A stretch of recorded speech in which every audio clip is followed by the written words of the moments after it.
Alright, तो इस video में हम बात करने वाले हैं Oppo K13X 5G फोन के बारे में कि इस फोन के अंदर क्या क्या फीचर्स आने वाले हैं, कब ये लॉन्च हो सकता है और कितना बजट के अंदर ये लॉन्च होने वाला है।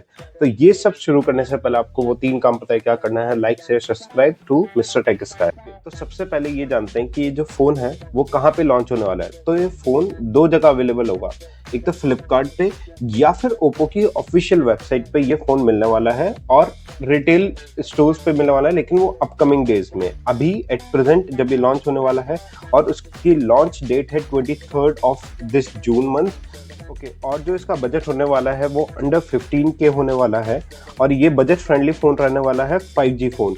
ओके, अब इसके की फीचर्स के बारे में बात करते हैं। अब जब हम की फीचर्स की बात कर रहे हैं तो की फीचर्स 2 से 3 ही हो सकते हैं अगर बजट फ्रेंडली लेके चलूंगा तो।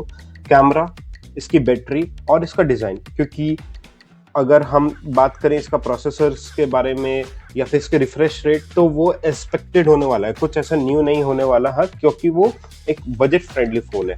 तो सबसे पहले अगर हम कैमरे की बात करें तो एक्चुअली इसके अंदर ड्यूल कैमरा फोन है और जो थर्ड है वो है फ्लैश लाइट। ओके, जो फर्स्ट है मेन कैमरा 3 मेगापिक्सल का है और जो सेकेंडरी कैमरा है वो है 2 मेगापिक्सल और वो डेप्थ के लिए यूज होने वाला है या फिर डिटेलिंग के लिए यूज होने वाला है। और जो फ्रंट कैमरा है वो 8 मेगापिक्सल का होने वाला है। अच्छा, इसके अंदर एक और चीज है जो फ्लिपकार्ट पर अगर आप जाओगे तो वहां पे मिलेगा AI टूल्स सच एज, जहाँ पे इरेजर की बात कर रहे हैं या फिर ब्लर की बात कर रहे हैं या फिर पोर्ट्रेट की बात कर रहे हैं। अब ये जितने भी AI फीचर्स हैं वो ऑफलाइन वर्क नहीं करने वाला कोई भी, उसके लिए इंटरनेट की जरूरत पड़ेगी। ओके, तो ये चीज हमें ध्यान में रखना है जब भी हम सिर्फ AI की बात करेंगे इन रेस्पेक्ट ऑफ एडिटिंग के बारे में, ठीक है।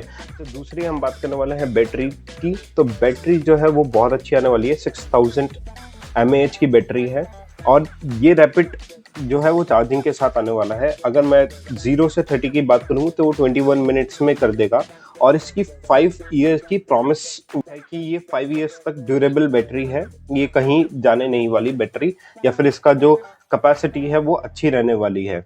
ओके, तो इस पर अच्छा टेस्टिंग हो रखी है और यही ओप्पो क्लेम करता है जब ये प्रमोशन अगर वेबसाइट हम देखेंगे तो।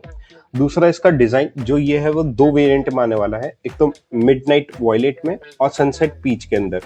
और ये अच्छा, इसका डिजाइन जो है वो अच्छा है और एक स्लीक डिजाइन हम कह सकते हैं इस पर्टिकुलर फोन सेगमेंट के लिए। और अगर कुछ इसके एडिशनल फीचर्स की हम बात करें तो सबसे पहला जो है, एक तो ये 5G फोन होने ही वाला है क्योंकि K13X जो है वो 4G था और ये 5G वेरिएंट है।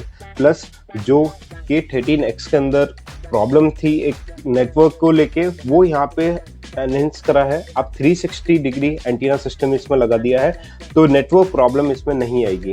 प्लस अगर इसके पोर्ट्स की बात करें तो USB-C है लेकिन 2.0 है और बिल्ट इन स्पीकर है, चार्जर है। हार्ड केस जो है वो शायद रिटेल स्टोर्स पे मिल सकते हैं, ऐसा रूमर्स है, लेकिन ये कंफर्म नहीं है अभी। ओके, एक सिम इजेक्टिंग टूल और केबल वगैरह मिलने वाले हैं जो एडिशनल हमें मिलते ही हैं सारे फोन्स के अंदर।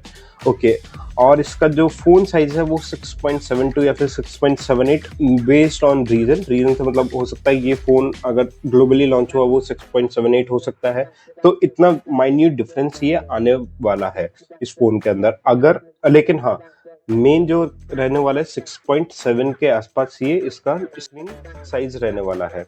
और दूसरी अगर इसकी परफॉर्मेंस की बात करेंगे तो जैसे कि मैं बताया कि इसके अंदर जो प्रोसेसर है वो मिड रेंज का ही आने वाला है, MediaTek Dimensity 6300, जो कि एक 5G इनेबल ही है चिपसेट। और इसके अंदर 2 वेरिएंट आएंगे, 4G या फिर 6G के बारे में, और 120 हर्ट्ज का इसका रिफ्रेश रेट रहने वाला है। और इसके अलावा इसमें अगर आपको बात करूँ सॉफ्टवेयर्स की तो कलर OS और Android 15 के ऊपर ये बेस रहने वाला है। और इसके अलावा भी अगर आपको कोई एडिशनल इंफॉर्मेशन चाहिए so please add those questions on the comment box and I'll answer over there. Thank you.